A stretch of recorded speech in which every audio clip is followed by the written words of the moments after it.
이름을 즐거이 부르며 나아갑시다. 할렐루야.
여호와를 즐거이 불러 여호와를 즐거이 불러 기쁨으로 주께 나가리 여호와 하나님 난 주의 백성 기르시는 양이라 더 큰 목소리로 여호와를 즐거이 불러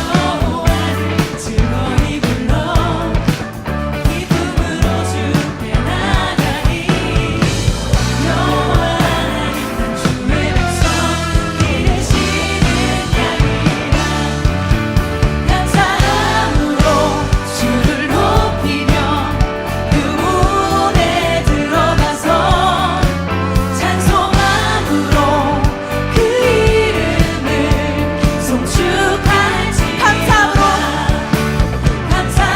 주의 백성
예, 오늘은 추수감사주일입니다.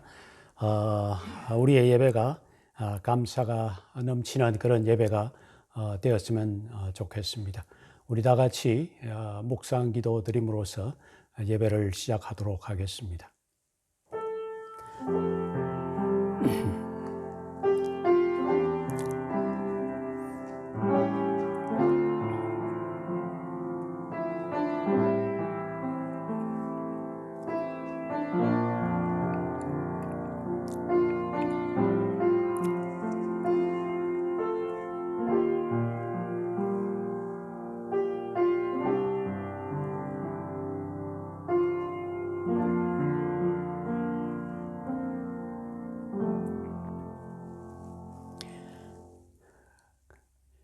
감사하신 하나님 아버지, 이처럼 전염병이 창궐하는 가운데서도 우리를 여기까지 인도해 주시고, 비록 온라인 예배이지만은 이 예배 자리로 저희들을 인도해 주셔서 예배 자리에 앉게 해 주신 은혜를 진심으로 감사를 드립니다.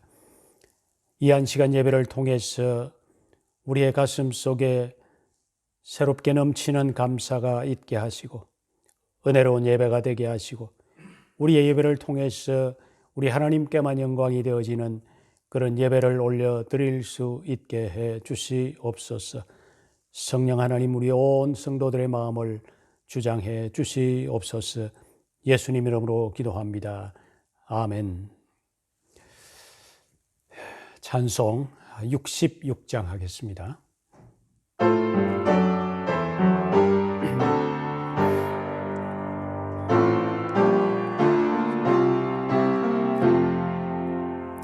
다 감사드리세 온 마음을 주께 바쳐 그 섭리 놀라워 온 세상 기뻐하네. 예부터 주신 복 한없는 그 사랑 선물로 주시네. 이제와 영원히 사랑의 하나님 언제나 함께 계셔. 그 기쁨과 나와 복 내려 주옵소서. 몸과 맘 병들 때 은혜로 지키사 이 세상 악에서 구하여 주소서. 감사와 찬송을 다 주께 드리어라. 저 높은 곳에서 다스리시는 주님, 영원한 하나님 다 경배하여라. 전에도 이제도 장래도 영원히. 아멘.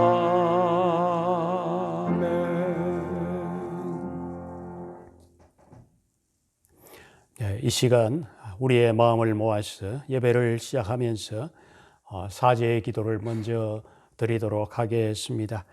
빌립보서 4장 6절에 보면은 아무것도 염려하지 말고 다만 모든 일에 기도와 간구로 너희 구할 것을 감사함으로 하나님께 아뢰라고 했습니다. 우리가 지난 한 해를 우리가 돌아보십시다. 과연 나의 삶 속에서 감사가 얼마나 있었는지 돌아보십시다. 말씀은 우리에게 아무 염려하지 말고 감사하면서 기도하라고 하셨는데, 혹시 우리가 불평과 염려를 우리가 일상생활에서 너무 많이 하고 있었던 것은 아닌지 우리 자신들을 돌아보고 회개하는 그런 시간을 갖도록 하겠습니다. 다 함께 기도하겠습니다. 하나님 아버지, 지난 한 해를 돌아볼 때에 하나님 앞에서 너무도 죄송한 마음입니다.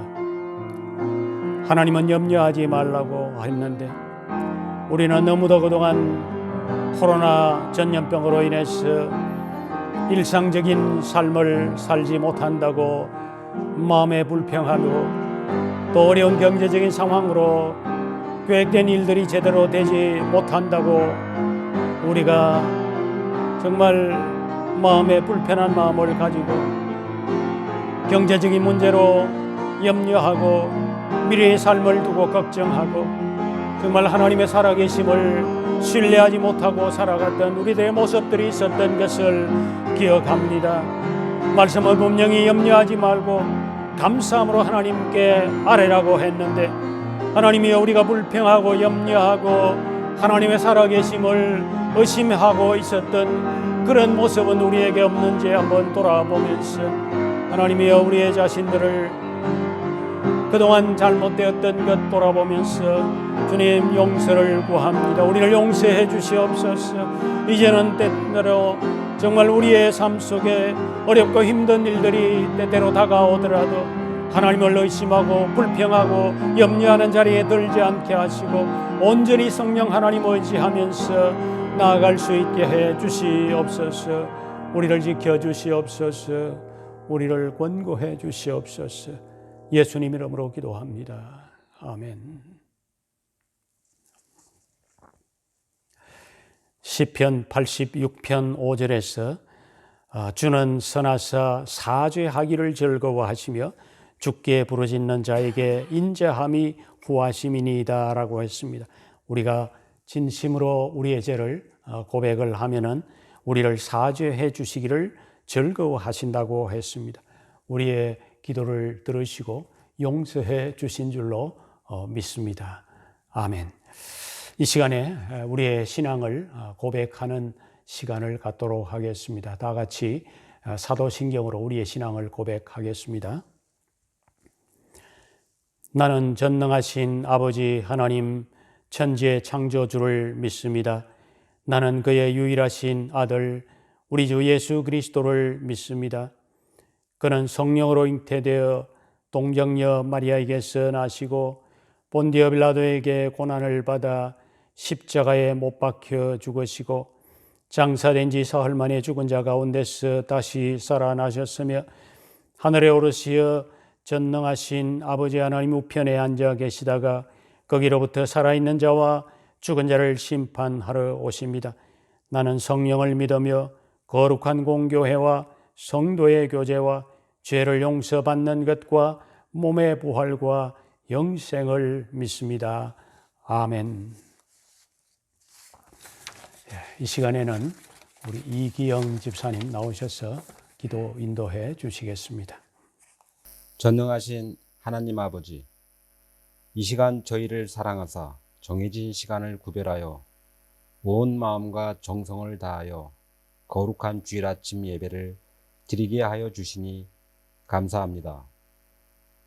저희들의 죄로 말미암아 마땅히 벌을 받아야 할 우리를 사랑하여 예수 그리스도의 십자가 보혈의 공로로 구원하여 주시고 특별히 하나님의 자녀로 삼아주신 그 크신 사랑과 돌보심에 감사와 영광을 올려드립니다.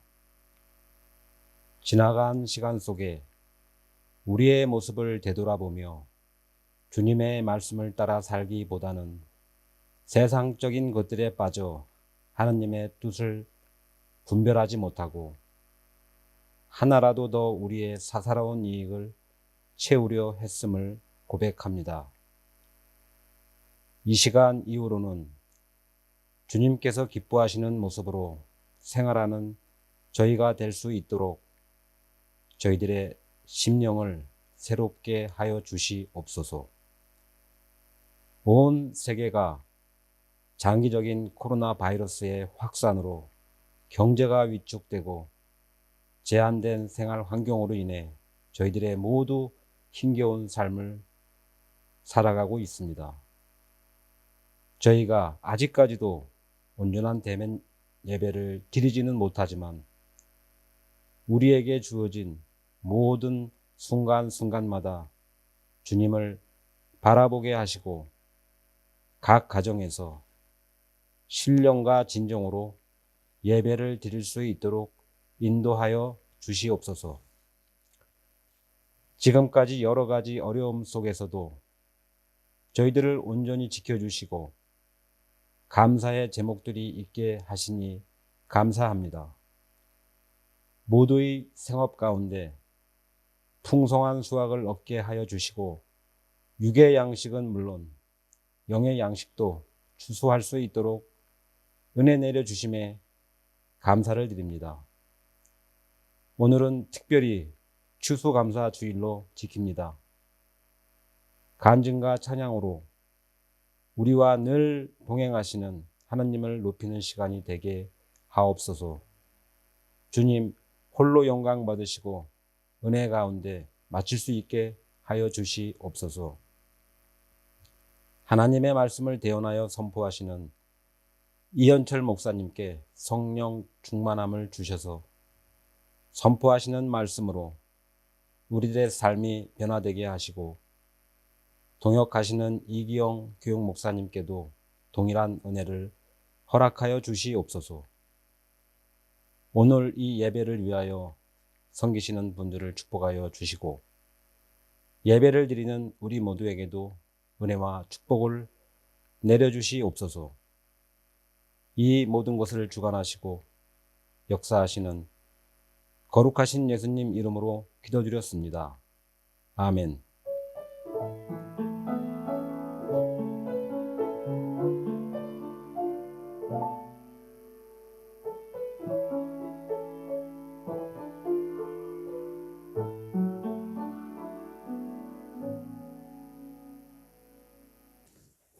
찬송 588장 하겠습니다.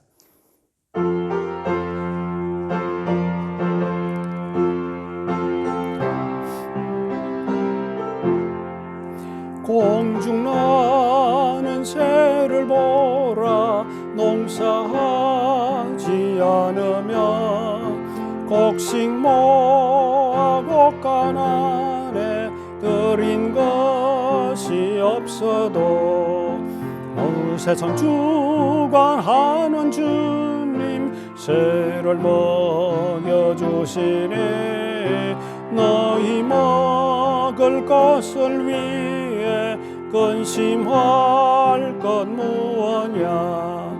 들의 백합화를 보라, 길쌈수고 안에도 홀로몬에 이런 곳도 이곳만 못하였대.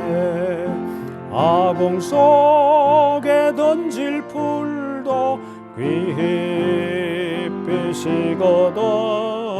사랑하는 자녀들을 입히시지 않으랴. 너희들은 세상에서 무엇 먹고 마시며 무슨 옷을 입고 살까 염려하지 말아라. 이는 이방 사람들이 간구하는 것이요, 너희 하늘 아버지는 너희 쓸 것 아신다. 너는 먼저 주의 나라 그의 의를 구하면 하나님이 모든 것을 너희에게 주시리.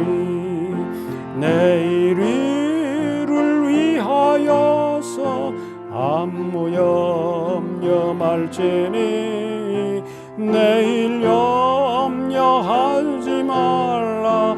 오늘 고생 족하다. 예, 말씀 보도록 하겠습니다. 말씀은 욥기 1장 8절입니다. 말씀 보도록 하겠습니다. 욥기 1장 8절입니다. 제가 읽겠습니다. 여호와께서 사탄에게 이르시되 네가 내 종 욥을 주의하여 보았느냐. 그와 같이 온전하고 정직하여 하나님을 경외하며 악에서 떠난 자는 세상에 없느니라. 아멘. 예, 이 시간에는 우리 김정아 권사님 찬양하시겠습니다. 여선교회의 간증자로 김정아 권사님이 하게 되셨는데 찬양으로 감사를 올려드리는 것으로 그렇게 했습니다. 이 시간에 나오셔서 찬양 하겠습니다.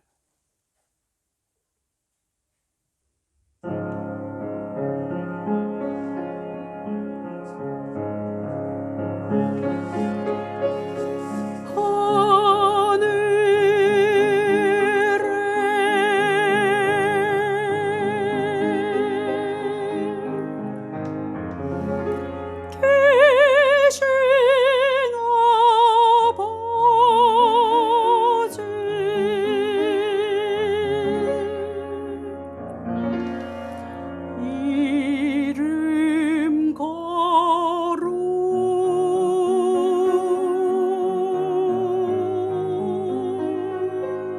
주님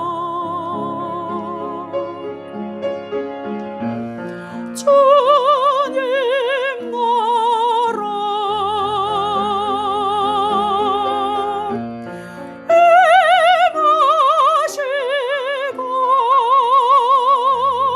뜻이 이루어지도다.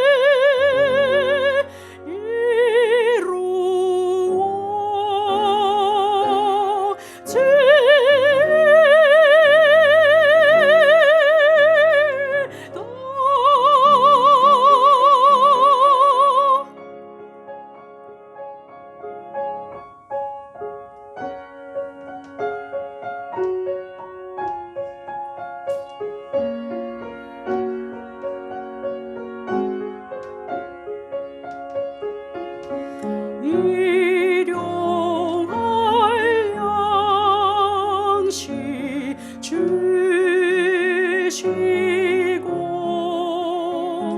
우리들의 근죄 다 용서하옵시고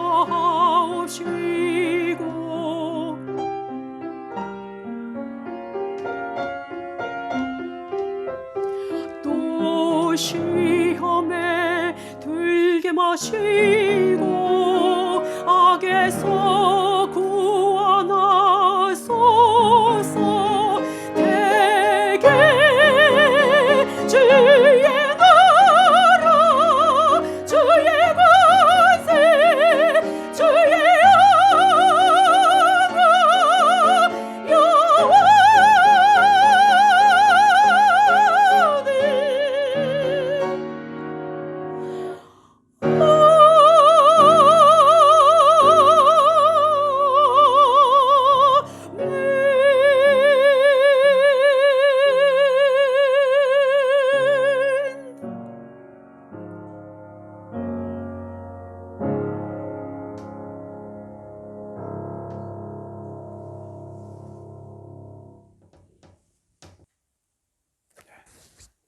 됐습니다. 나오세요.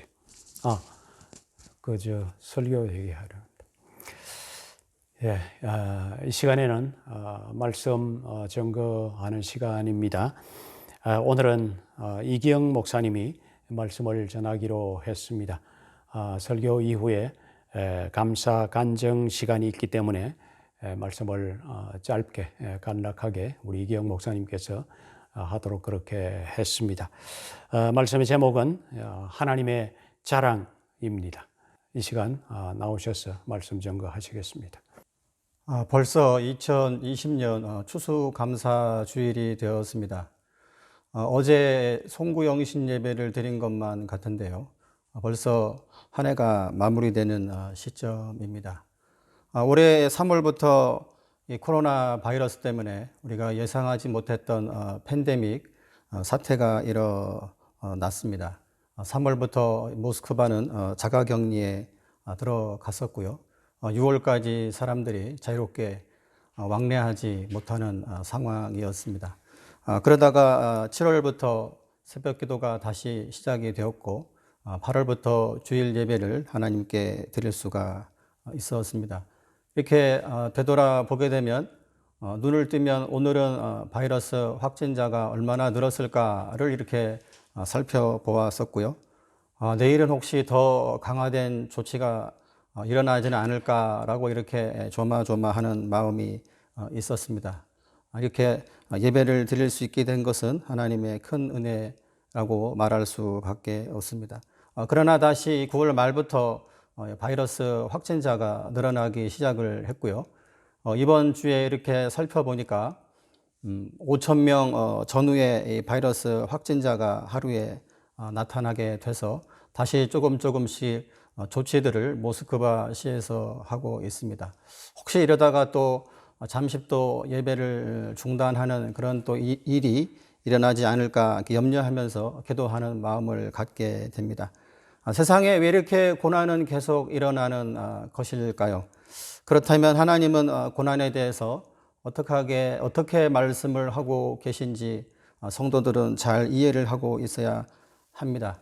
나의 잘못도 아니고 때로는 나의 실수도 아닌데 이렇게 바이러스나 어떨 때는 전쟁이나 지진이나 우리가 상상하지 못했던 일들이 일어남을 통해서 우리에게 고난이 닥칩니다.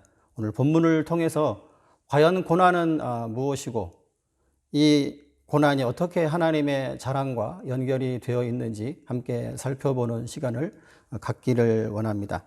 욥기 1장에는 이 욥이 우스 땅에 살고 있었다라고 이렇게 말씀하고 있습니다. 그러면서 욥은 온전했고 정직했고 하나님을 경외했고 악에서 떠나 있었다라고 말씀하고 있습니다. 이 말씀은 1장 8절에 오늘 읽었던 본문 말씀에 다시 한번 반복되어서 소개를 하고 있습니다. 또한 2장에 다시 한번 가서 욥은 온전하고 정직하고 하나님을 경외했고 악에서 떠났다고 이렇게 3번이나 하나님은 강조를 해주고 계십니다. 정말 욥은 어떤 사람이었길래 하나님이 3번씩이나 이렇게 칭찬하고 자랑할 수 있었던 사람이었을까요? 그러나 이런 이 하나님의 자랑 앞에 사단은 2번씩이나 이의를 제기를 했습니다. 정말 욥이 하나님을 사랑해서 그렇게 했을까요? 그에게 베풀었던 수많은 가축들, 복들을 제거하면 욥이 하나님을 계속해서 믿고 사랑할까요? 이렇게 질문을 던집니다. 그래서 욥에게 예상하지 못했던 재난들이 고난들이 닥쳐오기를 시작을 합니다. 그에게 어떠한 고난이 닥쳐왔는지 욥기는 설명을 해주고 있습니다. 그의 소와 나귀와 종이 먼저 사라지고 죽임을 당하게 됩니다. 스바 사람들이 나타나서 이유 없이 칼로 가축을 죽이고 종들을 죽였습니다. 그때 함께 있었던 유일한 한 종이 살아남아서 그 사실을 욥에게 전달해 줍니다. 이것도 충격적인 사건인데 이 소식이 전해지자마자 또 2번째 종이 달려와서 욥에게 또 말을 합니다. 당신들의 자녀들이 전부 죽고 말았습니다. 갑자기 집이 무너져 내렸습니다. 어떻게 피할 길이 없었고 모든 자녀들이 죽고 말았다라고 욥에게 2번째 고난을 알려줍니다. 이 고난이 끝나자마자 또 3번째 고난이 닥쳐올 것을 오늘 성경은 말씀을 해주고 있습니다. 그때 또 이 사탄이 하나님의 이 마음을 또 혼란스럽게 만드는 것처럼 오늘 성경은 말씀을 해주고 있습니다. 그것이 바로 욥기 2장 3절에 나오는 말씀인데요. 여호와께서 사탄에게 또 말씀을 합니다. 내가 내 종 욥을 주위에서 보았느냐? 그와 같이 온전하고 정직하고 나를 경외하며 악에서 떠난 자는 세상에 없었다. 첫 번째와 2번째 고난을 네가 행했지만 욥은 불평도 하지 않고 원망도 하지 않았다. 오히려 나를 향한 예배는 계속되고 있다. 나의 이 자랑은 욥이 정직하고 나를 경외한다라고 하는 이 사실은 정말 참된 것이다 라고 이렇게 거듭 말씀을 했던 것입니다. 그러나 사탄은 그때 또 이렇게 말을 합니다. 하나님, 그렇지 않습니다. 당신이 이제는 욥의 건강을 빼앗아 버린다라고 하면 과연 그가 하나님을 경외할까요? 정말 그의 믿음이 흔들리지 않을까요? 다시 한번 사단은 하나님을 향해서 도발합니다. 그때 하나님은 또 이렇게 말씀하셨습니다. 좋다. 그러면 생명은 놔두고 나머지는 네가 할 수 있는 대로 다 해보도록 하라 라고 이렇게 사단에게 고난에 대한 허락을 해 주셨습니다. 그때 사탄이 드디어 활기를 치기 시작을 합니다. 발바닥부터 정수리까지 종기가 일어났고 그 종기의 가려움 때문에 욥은 기왓장으로 그 피부를 박박 긁어도 그 가려움이 가시지 않았다고 합니다. 모든 것이 사라져 버렸습니다. 자신의 건강까지도 이제는 사라져서 더 이상 잃어버릴 것이 없었던 것만 같은 그러한 모습입니다. 그때 아내가 욥을 향해서 이렇게 말합니다. 어찌 당신은 왜 하나님을 향한 믿음을 버리지 않습니까? 하나님을 향해서 욕하고 그냥 죽어버리는 것이 차라리 낫지 않겠습니까? 라고 그렇게 악한 말을 하면서 아내가 저주를 퍼붓습니다. 그러한 아내의 저주 속에서도 욥은 계속해서 하나님을 향한 신뢰를 저버리지 않았습니다. 그러나 이제는 또 다른 상황이 등장을 합니다. 네 번째 고난이 욥에게 닥쳐왔습니다. 바로 그것은 자신들이 친구라고 생각했던 세 사람이 찾아와서 욥에게 하는 말이었습니다. 그들의 의도는 처음에는 욥을 위로하려고 하는 의도였습니다. 그러나 욥의 말을 들으면 들을수록 그들은 욥을 향해서 바로 너의 잘못 때문에 네가 하나님 앞에 징계를 받고 있는 것이 아니냐. 너는 정말 교만하다. 너는 회개해야 된다.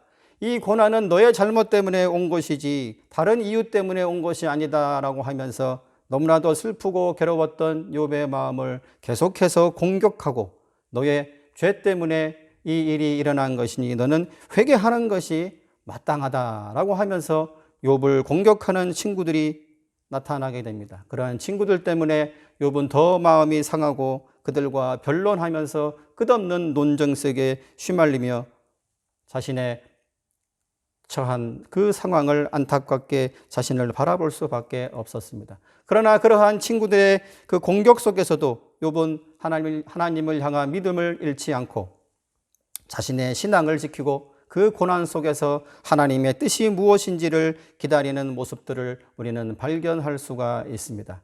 이렇게 네 가지의 고난을 통과한 이후에 하나님은 욥에게 말씀을 하십니다. 너의 상황이 어떠하냐? 너가 왜 이렇게 고난을 받았는지 알고 있느냐? 내가 얼마나 이 세상을 창조할 때 위대한 일을 행했는지 너는 이해할 수 있느냐라고 욥과 대화를 하시면서 욥의 처한 상황을 이해시키시고 또한 욥이 어떠한 모습으로 하나님께 나아와야 하며 그 욥이 어떻게 이 고난을 통과한 이후에 변화를 받을지 설명을 해주고 있습니다. 이 고난이 다 끝난 이후에 우리가 다 알고 있듯이 욥은 엄청난 축복을 받게 됩니다. 귀로만 들었는데 이제는 눈으로 하나님을 보았습니다. 그리고 그에게 사라졌던 모든 가축과 종들이 다시 돌아오게 됩니다. 갑절의 축복을 받게 됩니다. 또한 죽었던 아들과 딸들을 대신해서 똑같은 숫자의 아들과 딸을 받게 됩니다. 왜 아들과 딸은 갑절로 주시지 않고 똑같은 숫자를 주셨겠습니까? 그것은 바로 그들이 천국에서 이미 구원의 삶을 살고 있기 때문에 하나님과 함께 살고 있기 때문에 아들과 딸은 갑절이 아니라 그냥 그 숫자만큼 다시 하나님께서 태어나도록 허락해 주셨습니다. 아내에 대한 상황은 우리가 정확하게 알 수가 없습니다. 그 아내와 다시 살고 있었는지 새로운 아내가 주어졌는지는 성경에서 기록해 주고 있지 않습니다. 그러나 아무튼 아내가 있었기 때문에 자녀를 출산할 수 있었던 것으로 우리가 생각을 해야 할 것입니다. 그러면서 그 원망과 질시를 향했던 친구들을 향해서 욥의 기도를 통해서 그 친구들이 죄 용서함을 받고 욥 앞에 무릎 꿇는 모든 것들이 회복되어지고 갑절의 축복을 받는 결론으로 욥기는 마무리가 됩니다. 그러면서 그가 그때부터 140년을 더 살게 되었다고 그의 놀라운 축복을 하나님은 설명을 해주고 있습니다. 저와 여러분들이 이 팬데믹 상황 속에서 고난을 받고 있습니다. 왜 고난이 우리에게 닥쳤다고 생각을 하십니까? 욥에 비교한다라고 하면 우리가 당하고 있는 고난은 고난이라고 말하지 못할 수도 있을 것입니다. 성도된 우리가 과연 이 팬데믹 상에서 왜 고난을 받고 있는지, 이렇게 고난에 빠뜨렸던 욥을 통해서 하나님은 어떠한 자랑을 하고 계신지 우리가 한 번쯤 분명히 생각을 해야 할 것입니다. 하나님이 이렇게 사탄과의 대화를 통해서 욥이 이렇게 나에게 자랑스러운 존재라고 선언하신 이유가 오늘 본문의 그 정직함, 그 경외함, 그 하나님 앞에서 온전했던 모습, 세상에서 욥과 같은 자가 없었다라고 하는 이유를 또 이 고난을 통고한 욥의 모습을 통해서 우리가 살펴볼 수가 있습니다. 그리고 이 자랑의 결과, 사탄이 얼마나 악하고 하나님을 향해서 대적했고 이 세상에서 교활한 존재라고 하는 사실을 또한 찾아볼 수가 있습니다. 욥이 하나님을 자랑하신 이유, 그 이유를 우리가 또한 세 가지로 찾아볼 수가 있습니다. 먼저 하나님이 욥이 자랑하신 이유는 이 네 가지의 고난이 있었음에도 불구하고 고난에 상관없이 계속해서 오늘 욥은 원망과 불평을 하는 것이 아니라 예배하고 자신의 믿음을 끊임없이 지키고 있었습니다. 욥은 이렇게 말을 합니다. 오히려 환난이 일어났을 때 땅에 엎드려 자신의 겉옷을 찢고 예배하며 내가 알몸으로 왔으니 다시 알몸으로 하나님께 돌아가는 것이 마땅한 것이 아니냐. 주신 것도 하나님이신데 그분이 걷어가신다고 해서 내가 무슨 원망을 하고 불평을 할 수 있느냐라고 그렇게 고백을 하고 있습니다. 그 어떠한 상황이 일어난다고 할지라도, 그 어떠한 고난이 일어난다고 할지라도, 그 어떻게 우리에게 불평과 불만의 상황이 일어난다고 할지라도 욥처럼 조건과 상황에 관계없는 그러한 믿음이 있을 때 바로 성도들은 하나님의 자랑이 될 수가 있는 것입니다. 두 번째, 욥은 왜 하나님의 자랑거리가 되었습니까? 하나님의 뜻을 욥은 이해하고 헤아리고 있었습니다. 욥이 23장에 이렇게 말씀을 합니다. 내가 앞을 보아도 하나님을 만날 수가 없습니다. 뒤를 보아도 하나님을 볼 수가 없습니다. 오른쪽과 왼쪽을 보아도 하나님께서 일을 하고 계신 것 같은데 나는 도무지 만나 주지를 않습니다. 오른쪽으로 돌이켜 보아도 그분을 볼 수가 없습니다. 그러나 내가 확신하는 것은 무엇이냐면 내가 단련을 받은 이후에는 순금과 같이 나올 것을 나는 분명히 믿고 있다라고 욥은 고백을 합니다.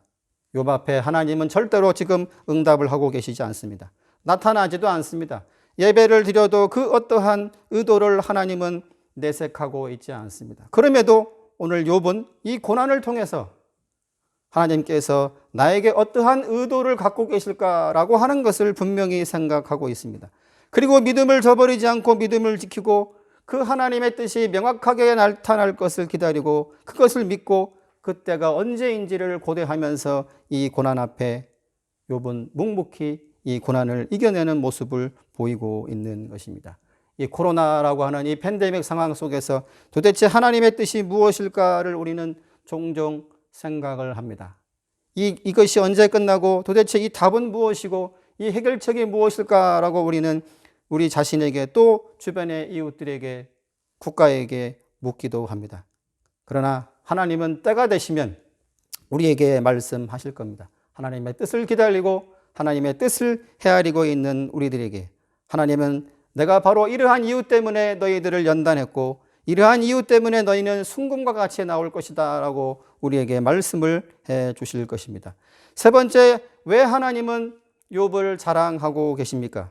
욥의 신앙이 한 단계 성장할 것을 알고 계셨기 때문에 하나님은 욥의 이 모습들을 사단에게 자랑을 하고 계셨던 것입니다. 욥은 이렇게 고백합니다. 주께서는 정말 하지 못하실 일이 없습니다. 주님의 계획은 이루어지지 않는 것이 없습니다.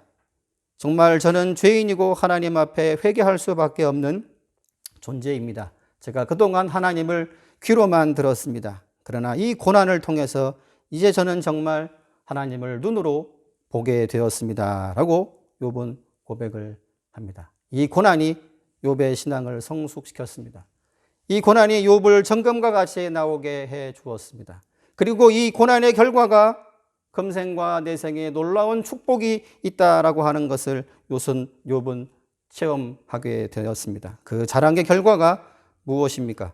바로 갑절의 축복으로 욥에게 하나님은 갚아주십니다.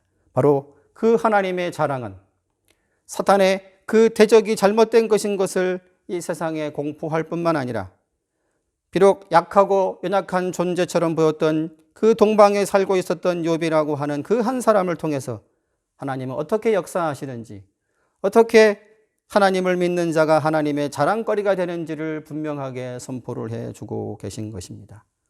욥기를 읽으면서 그런 생각도 한번 해 보게 되었습니다. 욥이라고 하는 사람이 아마도 아브라함 당시에 동시대에 살고 있었던 사람이라고 추정을 합니다. 이 성경이 기록된 시기도 사실은 정확치가 않습니다. 어떤 사람은 BC 13세기라고 하기도 하고 어떤 사람은 BC 2세기라고도 하기도 합니다. 누가 썼는지도 사실 정확치가 않습니다. 그러나 이 욥기를 읽으면서 그런 생각이 문득 들었습니다. 이 욥기를 읽고 있는 대상은 바로 그 당시에 이스라엘 사람이거나 유대인들이었을 것입니다. 그러나 이스라엘 사람들이나 유대인들이 보기에 이 욥은 그 당시의 상황 속에서는 이방인이었습니다. 물론 아브라함과 동시대 사람이라고 추정을 하면 그 사람을 그 당시에 이방인이라고 말할 수는 없을 것입니다. 그러나 욥기를 읽고 있는 이스라엘 사람들, 그 사람들에게는 분명 욥은 이방인에 불과합니다. 그런데 그 이방인이 자신의 조상인 아브라함과 동시대의 사람일 것이고 그 아브라함보다도 더 큰 믿음이 있는 사람처럼 하나님께서 묘사를 해주고 계시고 세 번씩이나 욥을 향해서 이렇게 칭찬을 하시고 자랑을 하고 있습니다. 그는 정직하고 온전하고 여호와를 경외하며 이렇게 행하는 자는 세상에서 찾아볼 수가 없다라고 거듭 자랑을 하고 계신 것입니다. 이 어려운 상황 속에서 하나님은 우리들을 향해서 어떻게 생각을 하고 계신다고 여러분 생각하십니까? 우리가 이 어려운 상황 속에서도 이 고난 속에서도 하나님의 자랑거리입니까? 아니면 하나님을 떠나 있는 모습을 우리가 혹시 보이고 있지는 않습니까? 우리가 추수감사주의를 맞이해서 한 해를 주 앞에 영적으로 결산하는 그러한 시간을 갖고 있습니다. 우리가 진정 2020년을 돌아보면서 하나님의 자랑거리인 것인지 아니면 하나님을 떠나 있는 모습에 있는 사람인지 우리의 생애를 마감하면서 하나님 앞에 자랑거리인지 하나님을 떠난 자의 모습인지 우리가 주님 앞에 섰을 때 정말 하나님의 자랑거리의 모습으로 설 수 있는 저와 여러분 되시기를 주님의 이름으로 축원을 드립니다. 아멘. 찬송 593장 하겠습니다.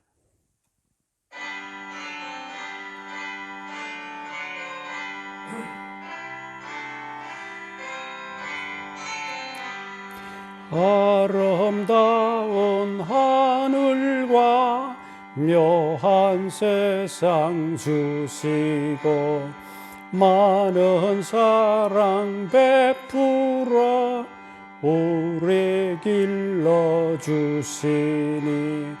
우리 주님 예수께 감사 찬송합니다.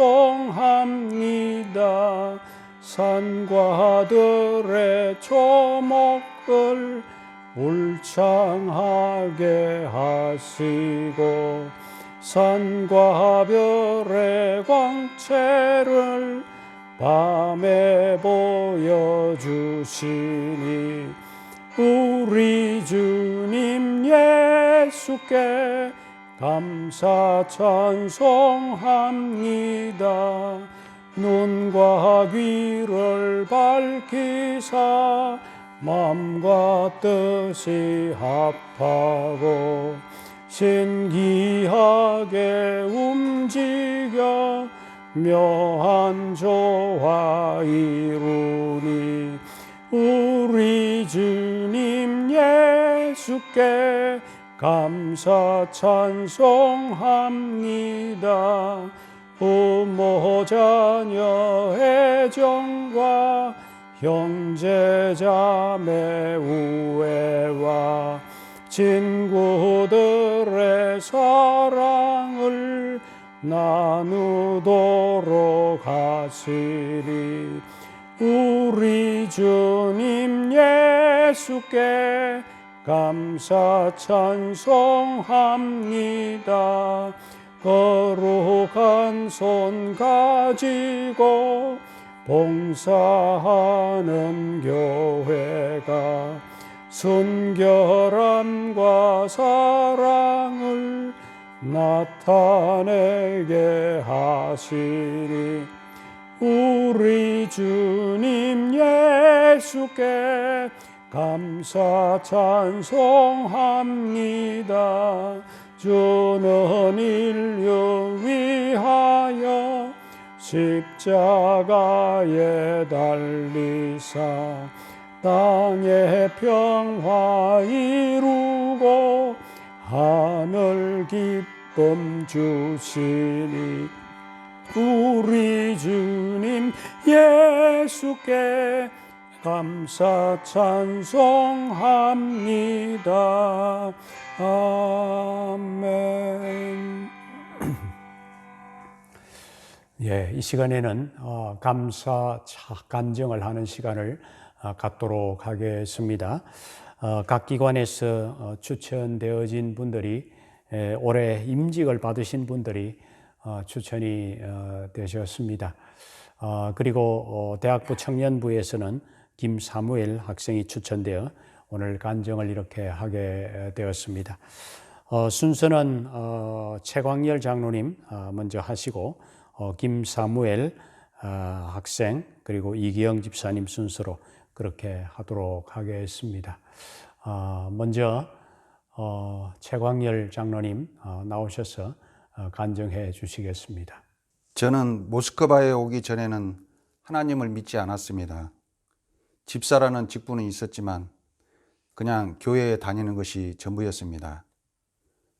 하나님은 믿지 않으면서 진화론은 어떻게 그렇게 철저히 믿었는지, 지구가 생성된 지 6,000년이 되었다는 것도, 사람이 흙으로 창조되었다는 것도 믿을 수가 없었고, 하나님이 계시다는 어떤 증거도 어떤 이적도 직접 눈으로 보지 못했기 때문에 교회에 나가 그 지겨운 설교 말씀을 들으며 시간 낭비할 생각이 전혀 없었습니다. 어머니가 매일 새벽 기도를 가시기 전에 제 머리에 손을 얹으시고 눈물로 기도하시던 모습이 떠오릅니다. 쌀밥 한번 먹어보지 못하고 월세방을 전전하던 중학교 시절, 등록금을 못 내 선생님께 불려가서 따귀를 맞으면서 학교를 다녔는데 어머니는 거의 매주 교회에 꽃을 바치셨고 교회에 꽃을 가져다 주는 심부름을 했던 저는 어머니가 너무나 원망스러웠습니다. 일생을 아버지의 다른 여자들로 인해 가슴앓이를 하시던 어머니는 52세의 젊은 나이로 세상을 뜨셨고, 그렇게 열심히 교회를 섬기시던 어머니가 돌아가시자 20살 제 가슴과 머릿속에 남은 것은 하나님이 있다면 어떻게 어머니같이 열심히 섬기시던 분이 이렇게 빨리 돌아가실 수 있나? 하나님을 믿는다는 것은 정말 아무런 의미가 없고 사이비 종교에 빠져 허우적거리는 것과 전혀 다를 바가 없다고 생각했습니다. 결혼 후 교회에 나가긴 했지만 믿음이 생겨서라기보다 교회에 헌신하는 아내와 감정 싸움하는 것이 싫어서 가정의 평화를 위해서 나갔습니다.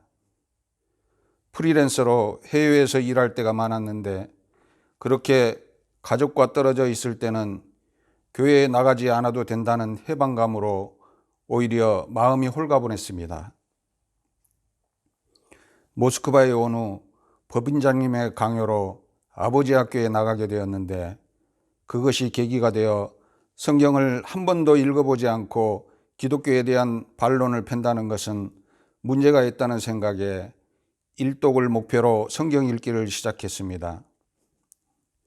구약을 읽으면서 무섭고 잔인한 내용들이 마음에 걸렸지만 귀양 마음 먹었으니 조금 억지스럽더라도 긍정적으로 생각해보고 그래도 안 되면 그만두지 뭐 하는 생각과 나보다 훨씬 똑똑하고 잘난 사람들이 교회를 다니는 것은 뭔가 이유가 있지 않을까 하는 생각에 이르자 성경 말씀이 지어낸 것이라면 모세를 따르던 그 많은 사람들이 광야에서 뭘 먹고 살 수 있었을까? 많은 사람들이 예수님을 따른 것은 분명한 것 같은데 무슨 놀라운 이적들을 보았기 때문이 아닐까? 그런 궁금증이 생기기 시작했고 성경 읽기를 하는 내 모습을 보고 기뻐하는 아내를 생각하며 그래, 이왕 시작한 것 정말 하나님께서 계시다면 언젠가는 내 가슴에 뜨거운 믿음을 넣어주시겠지 하는 생각을 갖게 되었습니다. 그전에는 조금이라도 빨리 교회에서 벗어나고 싶어서 아내가 밥 먹고 가자고 하면 신경질을 부리곤 했는데 교회에서 먹는 밥이 그렇게 맛있을 줄 몰랐습니다. 아직 믿음의 확신이 없을 때 성가대 지휘자 집사님의 권유로 성가대를 하게 되었습니다. 성가대를 하면서 담배를 피우는 게 부끄러워지기 시작했습니다. 그동안 담배를 끊는다는 것을 상상도 못했었는데 처음으로 담배 끊을 생각을 하게 되었고 2009년 12월 31일 제야의 종소리가 울리기 직전 깊이 한 모금하고 하나님께 힘들지 않게 해달라고 기도한 후 그 시점부터 담배를 끊었는데 금단 현상도 없이 너무 쉽게 끊었습니다. 이후 저의 믿음은 성가대를 하면서 찬양과 함께 굳어진 것 같습니다. 믿음을 갖게 된 후의 변화로 과거에 꽃을 교회에 가져다 주는 심부름할 때는 원망과 귀찮음이 앞섰지만 지금은 꽃꽂이 봉사를 하는 아내와 꽃을 사러 함께 가고 아내가 꽃꽂이를 할 동안에 저는 의자 정리를 하고 있다는 것입니다. 올해 초 부족한 저에게 너무나 크고 과분한 장로의 직분을 피택해 주셨을 때 피하기보다 순종하는 마음으로 앞으로 감당해야 할 역할과 사명을 생각했습니다.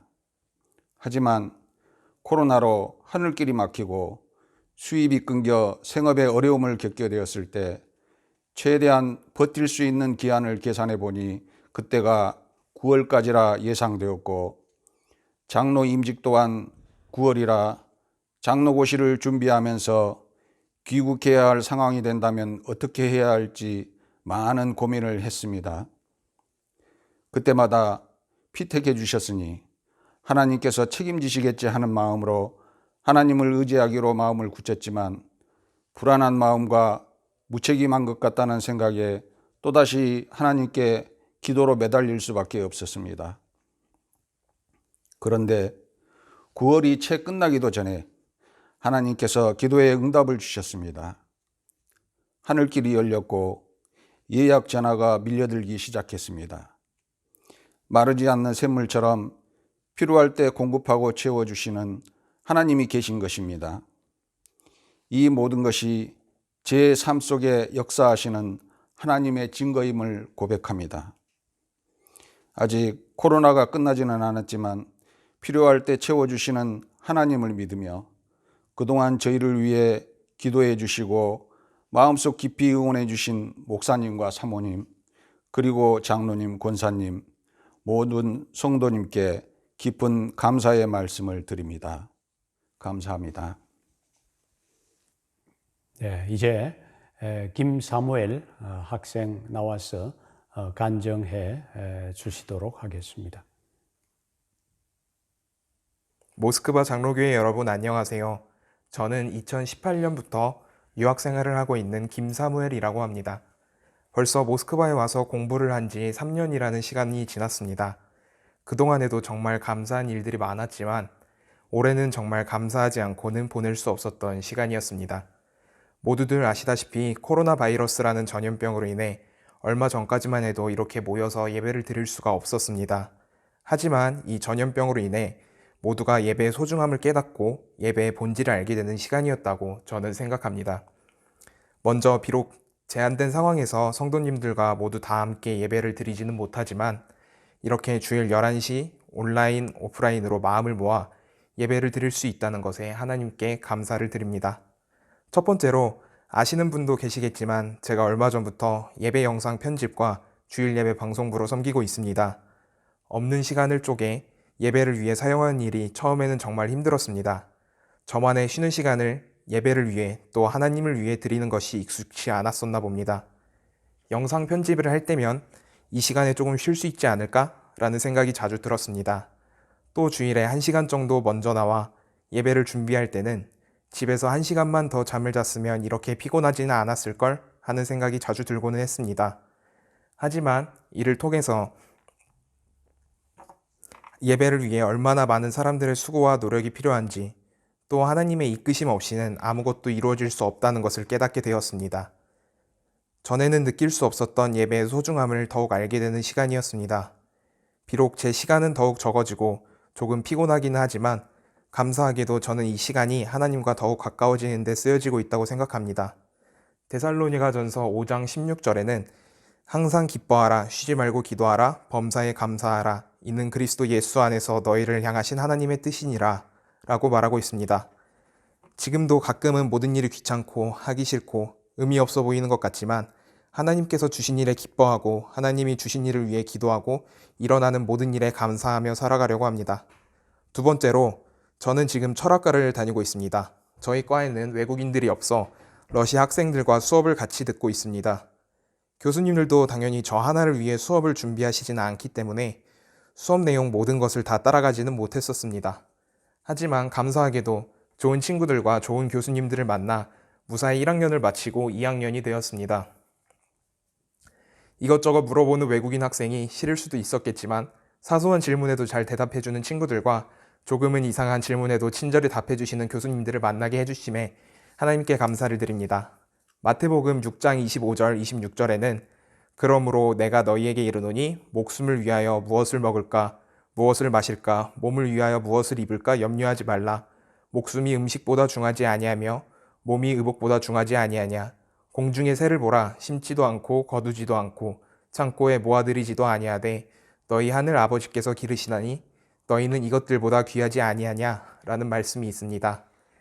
지금은 제가 무엇을 하고 싶은지 무엇이 되고 싶은지를 잘 모르겠습니다. 대학교를 졸업한 후에는 무엇을 해야 하는지 또는 더 먼 미래에는 어떻게 살아가야 하는지. 하지만 지금까지도 함께 계시고 지금부터도 저와 함께 계실 하나님의 말씀을 보며 하나님께 의지하며 지금과 같이 감사하는 삶을 살려고 합니다. 지금 여기 모스크바 장로교회 성도 여러분들과 집에서 온라인으로 예배를 드리는 성도 여러분들도 추수감사절을 맞아 지금까지 감사했던 일들과 앞으로 감사할 일들에 대해 기뻐하며 걱정하지 말고 하나님만 바라보는 삶을 사셨으면 좋겠습니다. 네, 이 시간에는 마지막으로 우리 이기영 집사님 나오셔서 간증해 주시겠습니다. 안녕하십니까. 이기영 집사입니다. 이번에 제가 간증 원고를 준비하면서 저의 신앙 생활에 대해서 되돌아보게 되었습니다. 제가 1987년도 시드니 순복음교회를 1년여 정도 다니면서 두 가지 저에게는 힘든 일이 있었습니다. 하나는 저를 처음으로 교회로 전도해 주신 저희 구역장님이 남자분이셨는데 기도원에 금식 기도를 갔다 오신 이후로 정신적으로 문제가 오셨고 기이한 행동들을 하시면서 저에게는 교회를 저렇게 많이 빠지게 되면 교회 생활에 빠지게 되면은 저는 문제도 생기겠구나 하는 그런 충격을 하나를 받았고요. 두 번째 힘든 일은 구역 예배를 하면서 조그만 공간에서 이제 가정에서 구역 예배를 하다 보니까 저를 빼고는 모든 분들께서 방언 기도를 하시고 있더라고요. 사실 그때만 해도 제가 방언이 뭔지 제가 또 방언을 할 수도 없었고 그러다 보니 자연스럽게 제 스스로 믿음이 없는 사람이 아닌가 싶은 생각에 결국은 교회를 그만 다니게 되었죠. 그러다가 2008년 다시 이제 모스크바 장로교회를 다니게 되었습니다. 교회 밖에서는 제 자신 주님 말씀대로 살지 못하고 세상적인 것들, 세상 사람들이 하는 행동과 모습을 똑같이 보이면서 일요일에만 크리스찬으로 살아가는 제 모습을 보면서 고민이 되게 많았습니다. 제가 왜 이렇게 신앙생활에 깊이 남들과 같이 빠져들지 못하는지 그런 이제 불편한 마음이 되게 많았고요. 이거 관련해서 우스갯소리가 하나 있습니다. 지금은 서울로 돌아가신 모 집사님께서 초창기에 저에게 이기영 집사는 뭐 보기에 믿음도 그렇게 커 보이지 않는데 어떻게 그럼에도 불구하고 주말을 꼬박꼬박 교회를 다니는지 참 이상하다. 그런 뭐 우스갯소리도 들어보면서 제가 더욱더 제 마음이 불편했습니다. 그럼에도 불구하고 교회를 다니면서 제가 생각하게 되었습니다. 그럼 내가 교회에서 잘할 수 있는 일이 무엇인지, 내가 무슨 어떤 재능을 갖고 있는 것인지 그렇게 생각하다가 전도를 좀 하고 싶었습니다. 그러면서 제 주위 분들에게 교인이 아닌 주위 분들을 만나게 되면은 틈만 나면 제가 권유를 했습니다. 저희 교회를 가시자. 저희 교회를 가면 말씀도 좋고 뭐 여러 가지 교제를 할 수니 교회를 가자고 많이 이제 건면하게 되었죠. 그래서 결실을 맺어서 어떤 집사님들은 아직까지도 저와 같이 저희 교회에서 신앙생활을 같이 해오고 있습니다. 이렇게 되면서 제 마음에 뭐 조그만 위로도 되고 그러면서 저에게는 이제 작은 기쁨이 좀 있었죠. 제가 사실은 하나님을 내 구세주로 받아들이기로 결정을 하고도 지금까지 신앙생활을 해오지만 솔직히 이 자리에서 말씀드리면은 제가 하나님을 제대로 못 만났다고 생각을 합니다. 하지만 확실한 것 하나는 제 마음에 주님이 계시고 그로 인해 주님이 보이지 않는 손들이 저와 제 가족, 물론 다른 상황도 있었지만 주어진 상황을 올바른 방향으로 인도하시는 그런 은혜를 많이 느꼈습니다. 지금 이 자리에서 제가 구체적으로 어떤 은혜를 받았는지는 말씀드리기 힘들지만 하나 확실한 것은 보이지 않는 손이, 주님의 손이 상황마다 간섭하시고 옳은 방향으로 인도해 주신다는 것을 이 자리를 들어 말씀드릴 수 있습니다.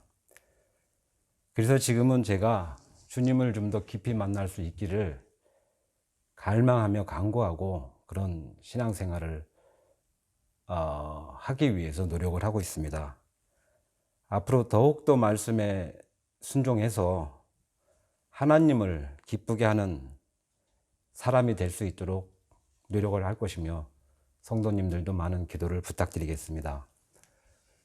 끝으로 저같이 부족한 사람을 장립집사로 세워주신 성도님들께 감사 말씀드리며 제 그 짧은 얘기를 마치도록 하겠습니다. 감사합니다. 세 분의 간증을 들으니까 우리의 일상적인 삶 속에서 참 감사를 찾는다고 하는 것이 참 쉬운 일이 아니지만은 그러나 그 보이지 않는 그 손이 또 우리들을 늘 선한 길로 인도해 주신다고 하는 것을 느낄 수 있게 되어졌다고 하는 이 간증이 우리의 가슴에 와닿는 것 같습니다. 자, 이 시간에 우리 다 같이 기도 드리고 이제 예배를 마무리하도록 하겠습니다. 다 함께 기도하겠습니다. 감사하신 하나님 아버지, 추수감사 주일을 맞이해서 지난 한 해를 우리가 참 돌아볼 때 유난히 힘들었던 그런 한 해였지만은 그러나 그 속에서도 우리들이 감사를 찾으며 또 하나님이 내게 베풀어 주신 은혜가 무엇인지를 기억하고 또 표현해 볼 수 있는 그런 시간을 저희들에게 주시니 진심으로 감사를 드립니다.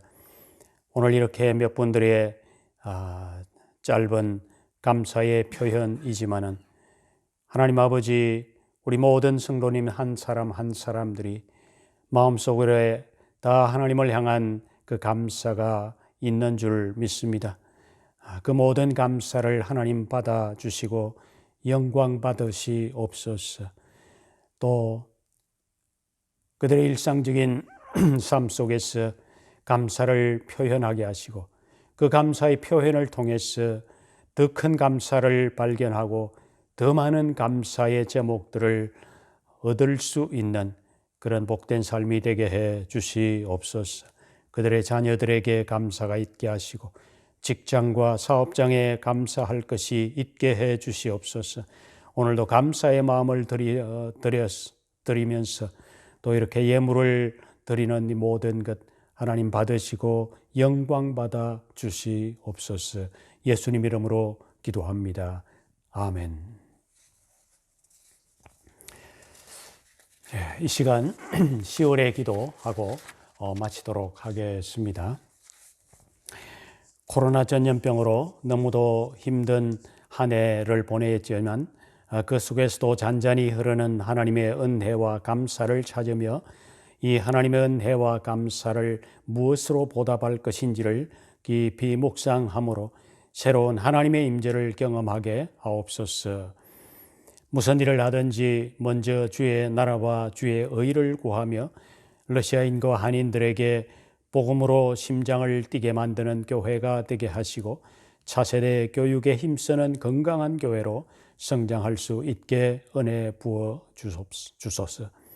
코로나 바이러스로 온 세상이 어려운 상황에 처한 현실이지만은 성도들의 직장과 사업장을 지켜주셔서 이 어려운 현실의 시련을 넉넉히 이겨내게 하시고 믿음으로 잘 극복할 수 있는 지혜와 능력을 주시옵소서. 아멘. 기도하겠습니다.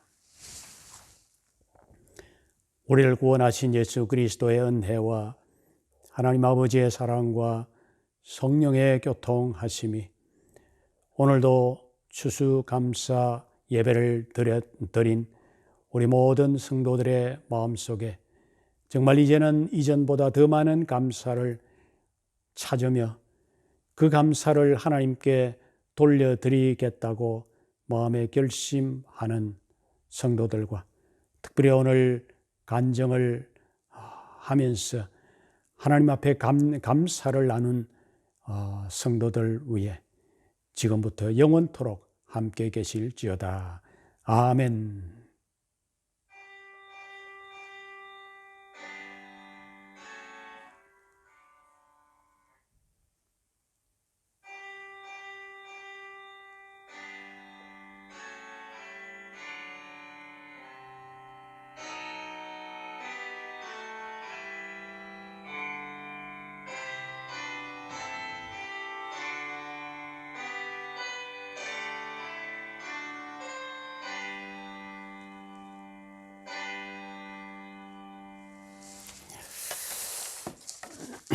예배를 마쳤습니다. 광고 말씀 드리도록 하겠습니다. 예배 후에는 정기당회를 모이는 날입니다. 그리고 오프라인 예배에서는 세례를 받는 분이 한 분 계십니다. 우리 김수형 씨가 이제 세례를 받게 되어집니다. 축하해 주시기를 바랍니다. 우리 오늘도 이렇게 참 이 코로나가 창궐하는 이런 상황 가운데서도 또 우리가 각자 가정에서 이렇게 예배를 드린 우리 모든 성도들의 가정에 하나님께서 특별한 보호하심이 있게 되기를 간절히 바랍니다. 감사합니다. 안녕히 계십시오. 예배를 마쳤습니다.